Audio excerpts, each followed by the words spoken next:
සම්මා සම්බුදු සරණයි. ශ්‍රී සුභූති චරිතය. ශ්‍රී සුභූති මහානායක ස්වාමින්ද්‍රයන් වහන්සේගේ 1835 වසරේ සිට 1917 දක්වා කාලය තුලදී ඉටු කරන ලද මහා ශාසනික සේවාව පිළිබඳවයි ශ්‍රී සුභූති චරිතය චරිතාපදාන ග්‍රන්ථය ජනගත කිරීම වෙනුවෙන් අරමුණු කරගනු ලබන්නේ.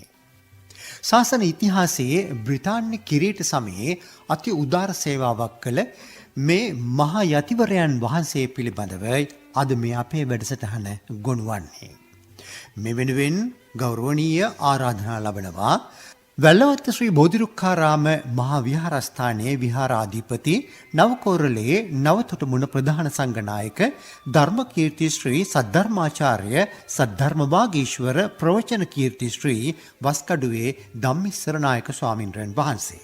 ශ්‍රී සුභූති චරිතය ග්‍රන්ථය වෙනුවෙන් තම කර්තෘදායකත්වය ලබා දෙන්නේ පර්යේෂණ ශාස්ත්‍රපති ශාස්ත්‍රවේදී බණ්ඩාරගම වික්‍රමශීලා බෞද්ධ විද්‍යාලයේ ආචාර්ය W.A. පද්මීන් සමීර මහතායි. අපි ප්‍රථමයෙන්ම වැල්ලවත්ත ශ්‍රී බෝධිරුක්ඛාරාම මහා විහාරස්ථානයේ පූජනීයත්වය පිළිබඳව ගෞරවනීය විහාරාධිපති ස්වාමින්වයන් වහන්සේගෙන් ඒ පිළිබඳව තොරතුරු විමසා දැනගනිමු. අවසරයි ස්වාමින්වයන් වහන්සේ. තෙරුවන් සරණයි සියලු දෙනාටම. අප වැල්ලවත්ත බෝධිරුක්ඛාරාම පුරාණ මහා විහාරස්ථානය මේ වැල්ලවත්ත ප්‍රදේශයේම ඊ타ත්ම පැරිණතම විහාරස්ථානයක් වශයෙන් හඳුන්වන්නට පුළුවන්. ඉතින් ජනී ජනයාගේ ඊ타මත් වන්දනීය පූජනීයත්වයට පත් වෙන්නට ප්‍රධානම හේතුවක් වශයෙන් සිහිපත් කරන්නට පුළුවන්. අප විහාරස්ථානයේ විශේෂයෙන් වස්කඩුවේ රාජගුරු ශ්‍රී සුභූති මහා නායක මාහිමිපාණන් වහන්සේට එදා ඉංග්‍රීසි යුගයේදී ඉන්දියාවේ ජයශ්‍රී මහා බෝධීන් වහන්සේගේ මුල් අද්දවල ගත්ත ශාඛාවක් අප විහාරස්ථානයේ රෝපණය කර තිබෙනවා. එපමණක් නොවේ වස්කඩුවේ රාජගුරු ශ්‍රී සුභූති මහා නායක මාහිමිපාණන් වහන්සේට එදා ඉන්දීය රජයෙන් සුභූති නායක මාහිමිපාණන් වහන්සේට පූජා කරන්නට යෙදුන ඒ උතුම් සර්වඥ ධාතුන් වහන්සේලා කපිලවස්තුපුර එවැගේම පාත්‍රා ධාතුන් වහන්සේ ඇතුළුව තවත් පූජනීය භාණ්ඩ කීපයක්ම විහාරස්ථානයේට සුභූති නායක මාහිමිපාණන් වහන්සේට ලැබී තිබෙනවා. මෙන්න මේ නිසාම ඒ පූජනීය වස්තුන් අදත් අප විහාරස්ථානයේ වඳින පුදන සියලු දෙනාටම වන්දනාමාන කරන්නට, දකින්නට, බලන්නට පුළුවන් වන විදිහට අපි ඒ කටයුතු සංවිධානය කරලා තිබෙනවා. නිරන්තරයෙන්ම වන්දනාමානයට ගරු බුහුමන් වලට ශක්තියක් වන විදිහට මේ කටයුතු විහාරස්ථානයේ ඒ සර්වඥ ධාතුන් වහන්සේලා තැන්පත් කරලා ඒ ධාතු මන්දිරයක් සකස් කරලා ඒ වන්දනාමාන කටයුතු නිරන්තරයෙන්ම සෑම දිනකම සිද්ධ කරනවා. ඉතින් මෙන්න මේ ආශිර්වාදය අපටත් ඒ වගේම අපේ ප්‍රදේශවාසී පින්වත් ලෝකවාසී සියලු දෙනාටමත් ආශිර්වාදයක් ගෙන දෙන උතුම් පුණ්‍ය භූමියක් බව අපි විශේෂයෙන්ම මේ වෙලාවේදී සිහිපත් කරනවා. මේ පුණ්‍ය භූමියක් බවට පත් වුණේ එදා රාජගුරු ශ්‍රී සුභූති මහා නායක මාහිමිපාණන් වහන්සේ මේ විහාරස්ථානය සකස් කරලා අපේ දාවිත් ප්‍රනාන්දු නැමැති ඒ දායක මහත්මාණන් ප්‍රධාන දායක දායිකාවන් හැම දෙනාගේම සහයෝගයේ ඇතුව මේ විහාරස්ථානය ආරම්භ කරන්නට යෙදුනේ රාජගුරු ශ්‍රී සුභූති මහා නායක මාහිමිපාණන් වහන්සේ උදෙසා පූජා කරන්නට යෙදුණා. ඉතින් ඒ නිසා මේ ස්ථානය ඓතිහාසික වශයෙන්ුත් ඊටමත් වටිනා කියන පූජනීය ස්ථානයක් වශයෙන් සිහිපත් කරන්නට පුළුවන්. මහා විභාවී රාජගුරු වස්කඩුවේ ශ්‍රී සුභූති මහානායක ස්වාමින්වයන් වහන්සේගේ මහා ශාසනික සේවාව පිළිබඳව අපි දැන් බිඳක් තොරතුරු දැනගනිමු. පර්යේෂණ ශාස්ත්‍රපති W.A. පද්මීන් සමීර ඔබ පවසන්න සුභූති නායක ස්වාමින්වයන් වහන්සේගේ මේ මහා උත්තරීතර ශාසනික සේවාව පිළිබඳව. වස්කඩුවේ ශ්‍රී සුභූති මාහිමිපාණන් වහන්සේ කියන්නේ ක්‍රිස්තු වර්ෂ 1835 දී ජන්මලාභය ලැබලා 1917 දී අපවත් වුණු මහා යතිවරයන් වහන්සේ නමක්. උන්වහන්සේගේ සේවය ජාතික වශයෙන් මෙන්ම ජාත්‍යන්තර වශයෙන් නුත් පැතිරිලා තියෙන පුළුල් පරාසයක් පුරා විහිදී යන කාර්යයක්. එනිසා මෙම බහරදූර කටයුත්ත මා කෙරෙහි බාර දුන් ගරු වස්කඩුවේ ධම්මිස්සර නායක මාහිම්පාණන් වහන්සේගේ අරමුණ ඉෂ්ට කිරීමට මම උපරිමයෙන් උත්සාහ කළා. වැල්ලවත්ත ශ්‍රී බෝධිරුක්කාරාමය කියන්නේ ශ්‍රී සුභූති මහානායක මාහිමිපාණන් වහන්සේගේ ශ්‍රේෂ්ඨ ජීවන චරිතය හා සම්බන්ධ ප්‍රධානම විහාරස්ථානයක්. එම විහාරස්ථානයේ ආදිකර්තෘන් වහන්සේ වන්නේ වස්කඩුවේ ශ්‍රී සුභූති මාහිමිපාණන් වහන්සේ. උන්වහන්සේ වස්කඩුව තමන්ගේ ගමේ අභිනවාරාම විහාරය එහෙම නැත්නම් තමන්ගේ දෙමාපියන් උන්වහන්සේ වෙනුවෙන් ඉදිකර පූජා කරන ලද විහාරස්ථානය කේන්ද්‍ර කරගෙන තමයි උන්වහන්සේගේ ශ්‍රේෂ්ඨ ජීවිතයේ වැඩි කොටසක් උන්වහන්සේ ගත කළේ. ඒ වගේම උන්වහන්සේගේ ශ්‍රේෂ්ඨත්වයේ දැකපු ලංකාවේ විවිධ ප්‍රදේශවල ජනතාව උන්වහන්සේ වෙත අලුතින් විහාරස්ථාන ඉදිකරවලා පූජා කරනලා තියෙනවා. ඒ අතර විශේෂම වැදගත්කමක් තියෙන ස්ථානයක් තමයි කොළඹ අගනගරයේ වැල්ලවත්ත ශ්‍රී බෝධිරුක්කාරාම විහාරස්ථානය. රාජගුරු ශ්‍රී සුභූති මහානායක ස්වාමින්ද්‍රයන් වහන්සේගේ මහා විහාර පින්බිමක් බවට පත්වන වැල්ලවත්ත ශ්‍රී බෝධිරුක්කාරාම මහා විහාරස්ථානයේ වැඩ සිටිනා බෝධිරාජාණන් වහන්සේ ශ්‍රී ලංකා ද්වීපයට බ්‍රිතාන්‍ය කිරීට සමයේදී බ්‍රිතාන්‍ය ජාතිකයන් විසින් ඔවුන්ගේ අනුග්‍රාහක දායකත්වය දක්වා ඉන්දියාවේ දඹදිව විජයශ්‍රී ජයශ්‍රී මහා බෝ සමිඳුන්ගේම ශාඛාවක් රෝපණය කරවා වඩම්වා රෝපණය කිරීම සඳහා ඉතාමත් වටිනා සේවාවක් ලබා දුන්නා. මේ පුවත පිළිබඳව අපි සමස්ත බෞද්ධ වාසීන් සියලු දෙනා දැනුවත් කරන්නටයි ඔබ වහන්සේට ගෞරවයෙන් ආරාධනා කර සිටින්නේ. විශේෂයෙන්ම දේවානම්පියතිස්ස මහරජතුමාගේ රාජ්‍ය කාලයන් තුල තමයි එදා ඉන්දියාවේ ජයශ්‍රී මහා බෝධීන් වහන්සේගේ දක්ෂිණ ශාඛාවේ මුල් අද්දවල ගත්ත පළවෙනි ශාඛාව රාජ්‍ය ගෞරව සහිතව අපේ ලංකාවට වැඩමවන්නට යෙදුනේ. ඒ මුල් අද්දවල ගත්ත ප්‍රථම ශාඛාව දක්ෂිණ ශාඛාව. ඉතින් අද අනුරාධපුරේ මහමෙවුනාවේ රෝපණය කරලා ඒ උතුම් වූ ජයශ්‍රී මහා බෝධීන් වහන්සේ වැඩ සිටිනවා. ඉන් අනතුරුව ඉංග්‍රීසීන්ගේ යුගයේදී තමයි අප විහාරස්ථානයේට ඒ වස්කඩුවේ රාජගුරු ශ්‍රී සුභූති මහානායක මහිමිපාණන් වහන්සේගේ ඉල්ලීමකට අනුව එදා ඉංග්‍රීසි රාජ්‍යයත් ඉන්දියා රාජ්‍යයත් මේ සියලු දෙනාම එකතු වෙලා ඒ මහා බෝධීන් වහන්සේගෙන් මුල් අද්දවල දෙවැනි වරට ජයශ්‍රී මහා බෝධීන් වහන්සේ නමක් මේ ශ්‍රී ලංකාවට අපේ රටට වැඩම කරන්නට යෙදුනේ ඒ සුභූති මහානායක හාමුදුරන් වහන්සේගේ ඉල්ලීම අනුව.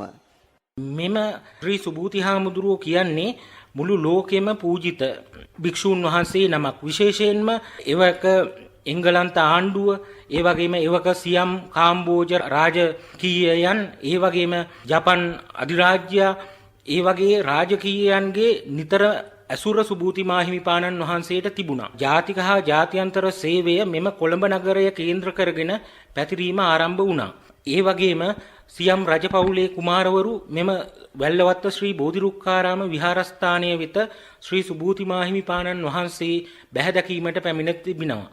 ඒ වගේම ජපන් රජතුමාගේ නියෝජිතයින් වැනි ඉතා ඉහළ ප්‍රභූවරුන් මෙම විහාරස්ථානයට නිතර පැමිණ තිබෙනවා. ඒ වගේම මෙම විහාරස්ථානයේ සුභූති මාහිමිපාණන් වහන්සේගේ උරුමයන් විශාල ප්‍රමාණයක් වර්තමානයේ වැඩවසනවා. විශේෂයෙන් උන්වහන්සේ ශ්‍රී ලංකාවට වැඩම වූ ශ්‍රී සර්වඥ ධාතුන් වහන්සේලා වගේම ශ්‍රී සුභූති මාහිමිපාණන් වහන්සේ දඹදිව බුද්ධගයාවෙන් වැඩම කෙරෙව්වා ජයශ්‍රී මහා බෝධීන් වහන්සේගේ ශාඛාවක්. වර්ෂ 1892 දී තමයි මෙම බෝධීන් වහන්සේ ශ්‍රී ලංකාවට උන්වහන්සේ වැඩම කරවන්නේ.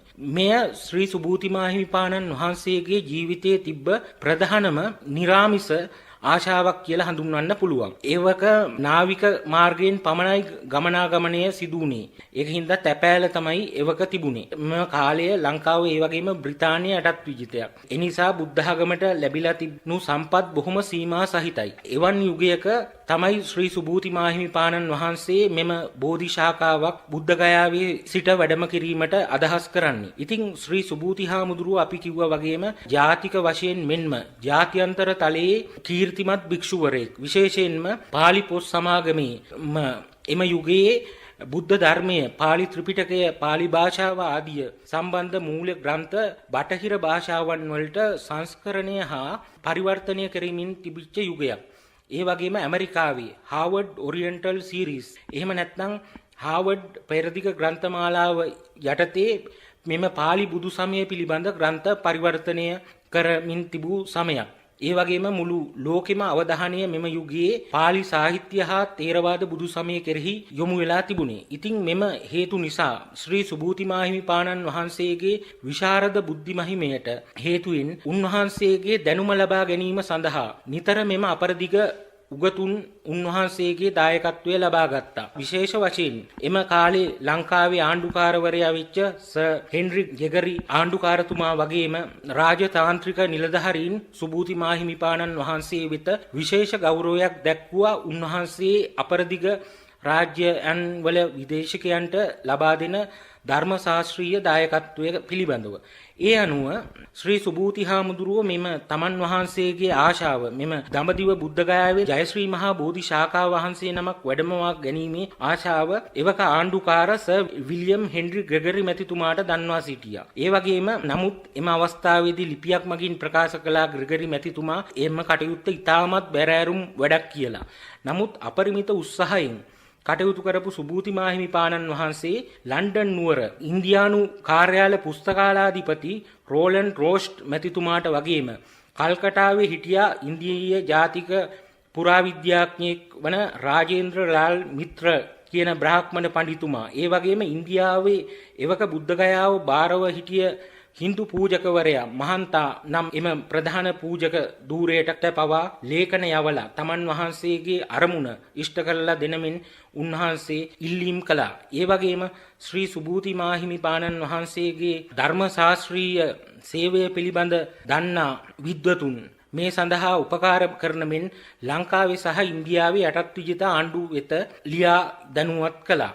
ඒ අනුව බුද්ධ ගයාවේ ඒජන්ත ධූරයේ තැන්පත්ව කටයුතු කළ ජී.ඒ. ග්‍රීසන් මහතා එතුමත් ඉතා හොඳ විද්වතෙක්. සුභූති මාහිමිපාණන් වහන්සේගේ ග්‍රන්ථකරණයන් හරහා එතුමත් උන්වහන්සේව හඳුනගෙන තිබුණා. ඒ අනුව එවක බ්‍රිතාන්‍ය ආණ්ඩුවේ විශේෂ අවසරයක්ගෙන මෙම ජයශ්‍රී මහා බෝධීන් වහන්සේගේ ශාඛාවක් වෙන් කර ගැනීමට කටයුතු කිරීම සිදු කරන්න ආරම්භ කළා. ඒ අනුව එතුමා එම ජයශ්‍රී මහා බෝධිය අත්තක් බැඳලා එම පැලයක් විදිහට එම අත්ත වෙන් කර ගැනීමේ කාර්ය සඳහා මුල් අද්දවා ගැනීමේ කටයුතු ආරම්භ කළා. ඒ අනුව ග්‍රීසන් මහතා එම කාර්යය සාර්ථකව ඉටු කර ගැනීමත් සමගම එතුමා දන්වලා එව්වා සුභූති හාමුදුරුවන්ට දඹදිව මේ බුද්ධ ගයාවේ බෝධි ශාඛාව අපට වෙන් කරගෙන මුල් අද්දවා ගැනීමට හැකි වුණා. ඒක හින්දා මෙම ශාඛාව වඩමවාගෙන පැමිණීම සඳහා ලංකාවෙන් දූත පිරිසක් යොමු කරන මෙන්. ඒ අනුව සුභූති මාහිමිපාණන් වහන්සේ මේ සඳහා පින්වත්ත කෙත්තාරාම විහාරාධිපතිව වැඩ සිටිය පින්වත්තේ සීලානන්ද නායක හාමුදුරුවන් ප්‍රධාන ගිහි පැවිදි දූත පිරිසක් බුද්ධ ගයාව වෙත නැව් මගින් යොමු කරනවා. එතකොට මෙම පිරිස ඉන්දියාවේ බුද්ධ ගයාව වෙත ගිහින් ග්‍රීසන් මහතා හමු වෙනවා. එතකොට බුද්ධ ගයාවේ සංචාරයක පැමිණ සිටින ඩැම්රොම් කියන සියම් කුමාරයා තමයි මෙම දූත පිරිස වෙත මෙම බෝධි ශාඛාව පිළිගන්වන්නේ. ඒ වගේම ග්‍රීසන් මහතා සුභූති මාහිමිපාණන් වහන්සේගේ ඉල්ලීම පරිදි තවත් පළරුව බෝධීන් වහන්සේලා 4 නමක් මෙම පිරිසට පැල වශයෙන් ලබා දෙනවා. ඒ වගේම සුභූති හාමුදුරුවන්ගේ විශේෂ ඉල්ලීමකට ගරු කිරීමක් වශයෙන් ශෛලමය බුද්ධ ගයාවෙන් සොයාගත් පෞරාණික පුරාණ ශෛලමය ධාතු කරඬු සහ බුද්ධ රූප කීපයකුත් මෙම දූත පිරිස අතේ සුභූති මාහිමිපාණන් වහන්සේට ත්‍යාග කිරීමට එකල එම බ්‍රිතාන්‍ය ඉන්දියානු ආණ්ඩුව කටයුතු කරනවා. ඒ අනුව මෙම දූත පිරිස මෙම බෝධීන් වහන්සේලා ඇතුළු පූජා වස්තුන් රැගෙන වර්ෂ 1892 මාර්තු මාස 15 වන දින කොළඹ වරායට සම්ප්‍රාප්ත වෙනවා. ඒ අනුව කාල සීමාවක් යම් සතියක් පමණ කාලයක් මෙම කොළඹ වරායේ පරිශ්‍රයේ ලාංකේය ජනතාවට මෙම බෝධීන් වහන්සේ ඇතුළු පූජා වස්තුන්ට වන්දනාමාන කිරීමේ අවස්ථාව හිමි වෙනවා. ඉන් අනතුරුව මෙම බෝධීන් වහන්සේ මහත් පෙරහැරකින් බුරුම රජදේවිය පවා මෙම පෙරහැරට සහභාගී වුණා කියලා වාර්තා වෙනවා. එතුමිය ඒ කාලේ ලංකාවේ වන්දනා චාරිකාවක නියුක්ත වෙලා තියෙනවා. ඒ අනුව එතුමියද සහභාගී වෙලා උත්සවාකාරයෙන් මෙම පෙරහැර ඇවිල්ලා වැල්ලවත්ත ශ්‍රී බෝධිරුක්කාරාම විහාරස්ථා භූමියට තමයි වඩමවාගෙන එන්නේ. ඒ අනුව ඊට පස්සේ මෙම බෝධීන් ප්‍රධාන ශාඛා බෝධීන් වහන්සේ සිටවන ස්ථානය පිළිබඳව වස්කඩුවේ දායක පිරිසත් සුභූති මාහිමිපාණන් වහන්සේගේ වැල්ලවත්තේ දායක පිරිසත් අතර සාකච්ඡාවක් පවතිනවා. ඉතින් මේකෙදි දෙපාර්ශ්වයේම මෙම බෝධීන් වහන්සේගේ උරුමය ලබා ගන්න කිව්වත් කුසපත් ඇදීමෙන් පවා වස්කඩුවේ දායක පිරිස ජයග්‍රහණය කරනවා. නමුත් එම වෙලාවේදී වැල්ලවත්ත ශ්‍රී බෝධිරුක්කාරාමේ ප්‍රධාන දායක තැන්පත් දාවිත් ප්‍රනාන්දු මැතිතුමා ඇතුළු පිරිසගේ විශේෂ ඉල්ලීම අනුව ශ්‍රී සුභූති මාහිමිපාණන් වහන්සේ මෙම බෝධීන් වහන්සේ ප්‍රධාන බෝධීන් වහන්සේව තමන් වහන්සේටම අයත් තමන් වහන්සේගේ අගනුවර ජාත්‍යන්තර බෞද්ධ මධ්‍යස්ථානයක් වශයෙන් උන්වහන්සේ වෙත නිතරම රාජකීයයන් පැමිණි මෙම විහාර භූමිය රෝපණය කරන්න තීරණය කරනවා. ඒ අනුව බුරුම රජදේවිය ප්‍රධානව ශ්‍රී සුභූති මාහිමිපාණන් වහන්සේගේ ශ්‍රේෂ්ඨ සුරතින් මෙම බෝධීන් වහන්සේ මෙම වැල්ලවත්ත ශ්‍රී බෝධිරුක්කාරාම විහාර භූමියේදී රෝපණය කරනවා. එය සිදු වෙන්නේ 1892 මාර්තු මාසයේ දිනක. ඒ අනුව මාර්තු මාසය වැල්ලවත්ත බෝධිරුක්කාරාම විහාර ඉතිහාසයේ විශාල සුවිශේෂී දිනයක් බවට පත් වෙනවා. ශ්‍රී සුභූති චරිතාපදාන ග්‍රන්ථයට ඇතුළත් කරනවා W.A. පද්මින් සමීර ඔබ විසින් උන්වහන්සේගේ ග්‍රන්ථකරණයට අදාළව උන්වහන්සේ විසින් ශාසනික සේවාවට ඉටු කරන ලද සේවාව. ඒ ග්‍රන්ථකරණයන් පිළිබඳවත් අපි අපේ වැඩසටහන තුළින් තොරතුරු පවසමු. පාලි භාෂා සාහිත්‍ය හා ව්‍යාකරණය පිළිබඳ ජාතික හා ජාත්‍යන්තර වශයෙන් ශ්‍රේෂ්ඨ මෙහෙවරක් කරපු ඉවරයන් වහන්සේ නමක් ලෙස සුභූති මාහිමිපාණන් වහන්සේව පිළිගැනෙනවා. උන්වහන්සේ ග්‍රන්ථකරණය ආරම්භ කළේ ඉතාමත් තරුණ වී. උන්වහන්සේගේ වයස අවුරුදු 30ක් පමණ වන විට උන්වහන්සේ අභිදාන ප්‍රදීපිකා කියලා ග්‍රන්ථයක් වර්ෂ 1864 දී සංස්කරණය හා සම්පාදනයට ලක් කරනවා. අභිදාන ප්‍රදීපිකාව කියන්නේ පොළොන්නරු යුගයේදී මොග්ගල්ලාන කියන හිමියන් විසින් රචනා කරන ලද පාලි නිඝණ්ටු ග්‍රන්ථයක්. එය පාලි භාෂාව ඉගෙන ගැනීමට අත්‍යවශ්‍ය වූ ග්‍රන්ථයක්. නමුත් කාලයත් සමග එම යුගයේ තිබුණේ බෞද්ධයන් වෙත මුද්‍රණ තාක්ෂණය තිබුණේ නැහැ. එම නිසා අතින් අත ලියපු පුස්කොළ පොත් හැටියට තමයි තිබුණේ මෙම පොත්. ඉතින් කාලයත් එක්කම මෙම ව්‍යාකරණ හා ලේඛනගත කිරීමේ ඇතිවන දෝෂ වැනි දේ ඇති වෙලා මෙම ග්‍රන්ථයෙන් මෙම පුස්කොළ පොත් වලින් ප්‍රයෝජන ගන්න බැරි තත්වයකට පත් වෙලා තිබුණේ. ඒ අනුව පාලි භාෂාවට මෙම ග්‍රන්ථය නොමැතිකම බලවත් අඩුපාඩුවක් කියලා සැලකපු වස්කඩුවේ ශ්‍රී සුභූති මාහිමිපාණන් වහන්සේ අභිදාන ප්‍රදීපිකාව නැවත සංස්කරණය කරන්න තීරණය කරනවා. ඒ වගේම උන්වහන්සේ ගැන කියනකොට උන්වහන්සේ සමස්ත ලෝකයේම දැනුම ගැන පැහැදිලි අවබෝධයක් ඒ කාලේ තිබුණා. ශාස්ත්‍රවන්තයින්ගේ උනන්දුව ගැන විශේෂ අවබෝධයක් තිබිච්ච යතිවරයෙක් කියලා අපිට පේනවා. උන්වහන්සේ මෙම අභිදාන ප්‍රදීපිකාවේ සූචිය අභිදාන ප්‍රදීපිකාව සඳහා ඉංග්‍රීසි පරිවර්තනත් එම වචනවලට අදාළ ඉංග්‍රීසි පරිවර්තනත් ඇතුළත් කරලා තියෙනවා. එය උන්වහන්සේ ඊටමත් තීක්ෂණව හිතාමතා ඇතුළත් කළේ එම යුගයේ බටහිර විද්වතුන් මෙම පාලි භාෂාව හදාරන්න ප්‍රාමාණාත්මක ග්‍රන්ථ සොයමින් සිටි යුගයක. පාලි භාෂාවට ඉංග්‍රීසියෙන් ශබ්දකෝෂයක්වත් නොමැති යුගයක්. එම නිසා ශ්‍රී සුභූති මාහිමිපාණන් වහන්සේ ඊටමත් සාර්ථක යුරින් අභිදාන ප්‍රදීපිකාවට ඉංග්‍රීසි අරුත් සහිතව සංස්කරණය කරනවා. ඒ අනුව මෙම ග්‍රන්ථයේ වැදගත්කම සලකා බලපු එවක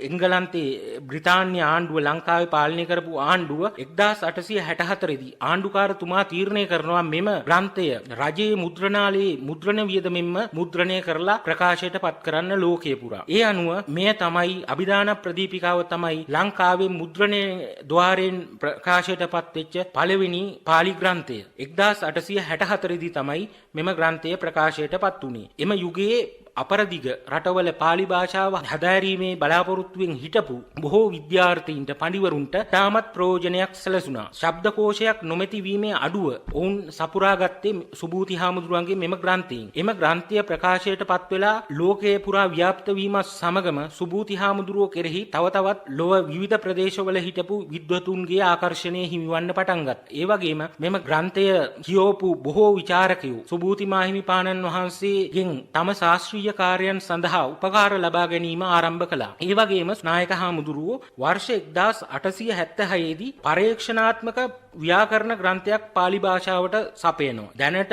මෙතෙක් ලංකාවේ සිංහල භාෂාවෙන් රචනා වෙලා තියෙන විශිෂ්ටතම පාලි ව්‍යාකරණයක් ලෙස වර්තමානයේ පවා විශ්වවිද්‍යාලවල සහ පිරිවෙන්වල භාවිතාවට ගන්නා මෙම ග්‍රන්ථය වර්ෂ 1876 දී රාජ්‍ය මුද්‍රණාලයෙන් තමයි මුද්‍රණය කළා එළි දක්වන්නේ. නාමමාලාව නම් එම ග්‍රන්ථය ලන්ඩන් නුවර මහාචාර්ය ආර්.සී. චිල්ඩස් මැතිතුමා ඇතුළු ජර්මන් ජාතික විද්වතුන් කිහිප දෙනෙකුගේම ඉල්ලීමකට ප්‍රතිචාරයක් වශයෙන් තමයි සුභූති මාහිමිපාණන් වහන්සේ සම්පාදනය කරන්නේ. ඒ වගේම නාමමාලාව ගැන සැලකීමේදී එහි සංඥාපනය සුභූති හාමුදුරුවෝ ඉංග්‍රීසි භාෂාවෙන් ලියන්නේ. එයට හේතුව තමයි ජාත්‍යන්තර වශයෙන් බටහිර උගතුන් සඳහා ඉතා ප්‍රයෝජනවත් වන හින්දා. ඒ නිසා නාමමාලාව ප්‍රකාශයට පත් වුණා. ඒ වගේම කියන්න ඕනේ මෙම යුගයේ වෙනකොට සුභූති මාහිමිපාණන් වහන්සේගේ ශිෂ්‍යවර ආර්.සී. චිල්ඩස් මහාචාර්යතුමා එතුමා ශ්‍රී ලංකාවට සිවිල් නිලධාරියෙක් ලෙස මුලින් පැමිණිලා ඊට පස්සේ 1864 දී වගේ විශ්‍රාම ලබාගෙන එංගලන්තයට ගිහින් සුභූති මාහිමිපාණන් වහන්සේගේ අභිදාන ප්‍රදීපිකාවේ වචන පිළිවෙල අනුගමනය කරමින්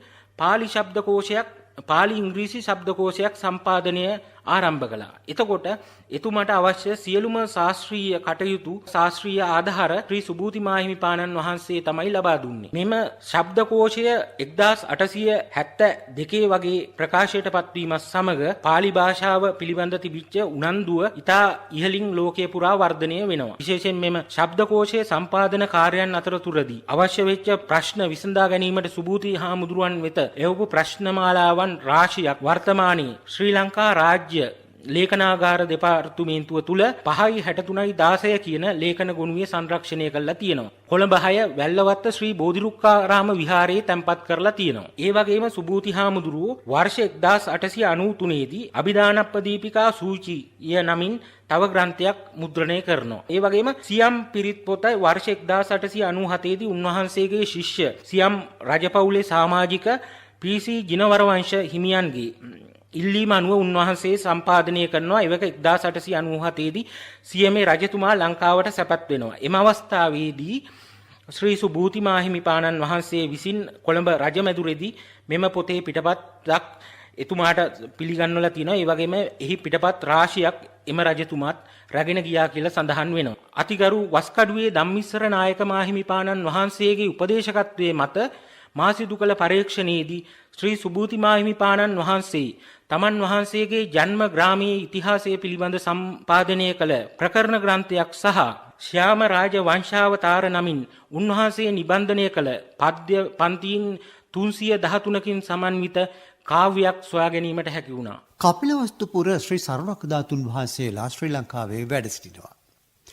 ඒ කැනීම්වලදී සොයාගත්තු ධාතුන් වහන්සේලා ඉන්දියානු රජය විසින් ශ්‍රී ලංකාවට කරනු ලැබූ ඒ පරිත්‍යාගයන් පිළිබඳව ඉතිහාසයේ වැදගත්ම පරිච්ඡේදයක් ශ්‍රී සුභූති මහානායක ස්වාමීන් වහන්සේගේ කාල පරිච්ඡේදය. එම කාලවකවානුවේදී උන්වහන්සේට ලැබුණු ධාතුන් වහන්සේලා පිළිබඳව අපි තොරතුරු ශ්‍රී සුභූති චරිතාපදානය ඇසුරු කරගෙන දැනුවත් භාවය ලබා දෙමු. ඉන්දියාවේ තවත් පුරාවිද්‍යාඥයෙක් හා පඬිවරයෙක් වෙන භගවාන් ලාල් ඉන්ද්‍රජී කියන පඬිවරයා ඉන්දියාවේ සුප්පාරක පටුන එහෙම නැත්නම් සෝපාර වරාය නගරයේ සමීපයේ දැවැන්ත බෞද්ධ ස්තූපයක් ගවේෂණය කරනවා. මේකේ ඊටමත් සුරක්ෂිතව ධාතු කරඬු තුල එකිනෙකට අභ්‍යන්තරයෙන් පවතින ලෙස තැන්පත් කර තිබුණු ධාතු සොයා ගන්නවා. එය විවෘත කිරීමේදී ඊටමත් කුඩා මැටි පාත්‍රයක බිඳුණු කොටස් 13ක් ඔවුන් සොයා ගන්නවා. ඒ අනුව එම මැටි පාත්‍රය ඊටමත් වැදගත් පූජනීය වස්තුවක් බව ඔවුන් තේරුම් ගන්නවා. ඒ අනුව ඔවුන්ගේ නිගමනය වුණේ මෙය අප ගෞතම බුදුරජාණන් වහන්සේ පාරිභෝජනය කළ සර්වඥ පාරිභෝගික පාත්‍රා ධාතුන් වහන්සේ නමකගේ කොටසක්. ඒ අනුව එම පාත්‍රා ධාතුන් වහන්සේගේ හමු වෙච්ච එම කොටස් 13න් දෙකක් නමක් රාජගුරු වස්කඩුවේ ශ්‍රී සුභූති මාහිමිපාණන් වහන්සේටත් තවත් පාත්‍රා ධාතු ඛණ්ඩයක් කොළඹ විද්‍යෝදය පරිවේනාධිපති අතිගරු හික්කඩුවේ ශ්‍රී සුමංගල මාහිමිපාණන් වහන්සේටත් පූජා කිරීමට එවක බ්‍රිතාන්‍ය පාලනය කටයුතු කරනවා. ඉතින් මේ සුභූති හාමුදුරුවන් වෙත හිමි වෙච්ච පාත්‍රා ධාතුන් වහන්සේද කොළඹ වරායේ සිට පුද පූජා සහිතව වැල්ලවත්ත ශ්‍රී බෝධිරුක්කාරාම විහාරස්ථානයට වැඩම කරවලා තියෙනවා. ඊට පස්සේ සුභූති මාහිමිපාණන් වහන්සේගේ ගම් ප්‍රදේශය වන වැල්ලවත්ත ශ්‍රී බෝධිරුක්කාරාම විහාරස්ථානයේ වෙතද පාත්‍රා ධාතු ඛණ්ඩය වැඩම කර තිබෙනවා. කපිලවස්තුපුර කැණීම් කරනු ලබන ධාතුන් වහන්සේලා පසුකාලීනව විහාරස්ථානයේ වෙත පූජා කර. ඒ පූජා කිරීමේ කටයුතු වෙනුවෙන් රාජගුරු ශ්‍රී සුභූති මහානායක ස්වාමින්වයන් වහන්සේට ඒ ආශිර්වාද වූ ධාතුන් වහන්සේලා පිළිගන්වනවා. අදත් අපි කපිලවස්තුපුර ශ්‍රී සර්වක් ධාතුන් වහන්සේලා වන්දනා කරමින් පූජා කරනවා. ශ්‍රී ලංකාවේ එම ධාතුන් වහන්සේලා මේ වැල්ලවත්ත බෝධිරුක්කාරාම විහාරස්ථානයේ වැඩ සිටින නිසා අන්න ඒ ගැන අපි කෙටි පැහැදිලි කිරීමක් කරමු. සර්වක් ධාතුන් වහන්සේලා කපිලවස්තුපුර වර ධාතුන් වහන්සේලා විහාරස්ථානයට වැඩම කරපු ආකාරය. ලුම්බිනිය සහ කපිලවස්තුපුරය කියන්නේ බොහොම ආසන්න ප්‍රදේශ දෙකක්. මේ අනුව මුළු ලෝකෙ පුරාම පුරාවිද්‍යා ගවේෂකයන් උනන්දු වෙනවා බුදුරජාණන් වහන්සේ අපේ සිද්ධාර්ථ කුමාරයා ලෙස වසර 29ක් වැඩවසපු කපිලවස්තුපුරය සොයා ගැනීමට සඳහා ශාක්‍ය නගරයේ අගනුවර සොයා ගැනීම සඳහා කපිලවස්තුපුර ශ්‍රී සර්වඥ ධාතුන් වහන්සේලා බ්‍රිතාන්‍ය ජාතික ඉඩම් හිමි වැවිලිකරුවෙක් වර්ෂ 1897 දී තමන්ගේ වතුයායේ කෙරවලක තියෙන දැවැන්ත පස් ගොඩැල්ලක් කෙරෙහි අවධානය යොමු කළා. මෙම කැණීම කරද්දී පෙප්පේ මහතාට හම්බ වෙනවා දැවැන්ත ශෛලමය පෙට්ටියක්. එම පෙට්ටිය පියන විවෘත කර බැලුවට පස්සේ එහි ධාතු කරඬු 5ක් තැන්පත් වෙලා කරලා තිබුණා. එම කරඬු තුල ඊටමත් පූජනීය ආකාරයෙන් තැන්පත් කරපු ශ්‍රී සර්වඥ ධාතුන් වහන්සේලා වැඩ සිටියා. ඒ වගේම එක ධාතු කරඬුවක විශේෂ ශිලා ලේඛනයක් තිබුණා. එම ශිලා ලේඛනය කියවා ගැනීමේ වැදගත්කම තේරුම් ගත්ත පෙප්පේ මෙම ඓතිහාසික සොයා ගැනීමේ ඉතිහාසය අනාවරණය කර ගැනීම සඳහා එහි පිටපතක් යවනවා වින්ස්ටන් ස්මිත් මහතා වෙත. ඒ අනුව ස්මිත් මහතා මෙම කාර්යය සඳහා මෙම බ්‍රාහ්මී අක්ෂර ලේඛනය කියවීම සඳහා ලෝක පූජිත වස්කඩුවේ ශ්‍රී සුභූති මාහිමිපාණන් වහන්සේ වෙත එහි ස්පර්ශ ලාංඡන පිටපතක් යොමු කරනවා. එය බුදුරජාණන් වහන්සේගේ ඥාති ශාක්‍ය රජදරුවන්ට බුද්ධ පරිනිර්වාණයෙන් පසු හිමි වෙච්ච ශ්‍රී සර්වඥ ධාතුන් වහන්සේලා කොටස බව අවබෝධ කරගන්නවා. ඒ අනුව වහාම සුභූති හාමුදුරුව මෙම ලිපියේ පාලි ඉංග්‍රීසි පරිවර්තන සමග වින්ස්ටන් ස්මිත් මහත්තයව දැනුවත් කරනවා. ඒ අනුව මෙම සොයා ගැනීමට ජාත්‍යන්තර වශයෙන් පිළිගැනීම ලැබෙනවා. තමන් වෙත හිමි වෙච්ච කොටසේ වෙච්ච ශ්‍රී සර්වඥ ධාතුන් වහන්සේලා 21 නම අතිගරු ශ්‍රී සුභූති මාහිමිපාණන් වහන්සේ වෙත ලබා දෙනවා. ශ්‍රී සුභූති මාහිමිපාණන් වහන්සේ වැඩවිසපු වස්කඩුව ශ්‍රී සුභූති විහාරයේ සහ උන්වහන්සේගේ විහාර ගණයට අයත් වැල්ලවත්ත ශ්‍රී බෝධිරුක්කාරාම විහාරයේ දාගැබ් වහන්සේ, ඒ වගේම කොටහේන දීපදුත්තමාරාම විහාරයේ දාගැබ් වහන්සේ, ඒ වගේම පසුකාලීනව වස්කඩුවේ සීලවංශ නායක මාහිමිපාණන් වහන්සේගේ පරිත්‍යාගයේ වශයෙන් කළුතර වටදාගෙහි ප්‍රධාන ස්තූප වහන්සේ තුල, ඒ වගේම සිතුල්පව්ව ප්‍රධාන දාගැබ් වහන්සේ තුල ශ්‍රී සුභූති චරිතය පිළිබඳව චරිතාපදාන ග්‍රන්ථය ජනගත කිරීමේ මහෝත්සවය මාර්තු මාස 30 වනදාට යොදා ගැනෙනවා.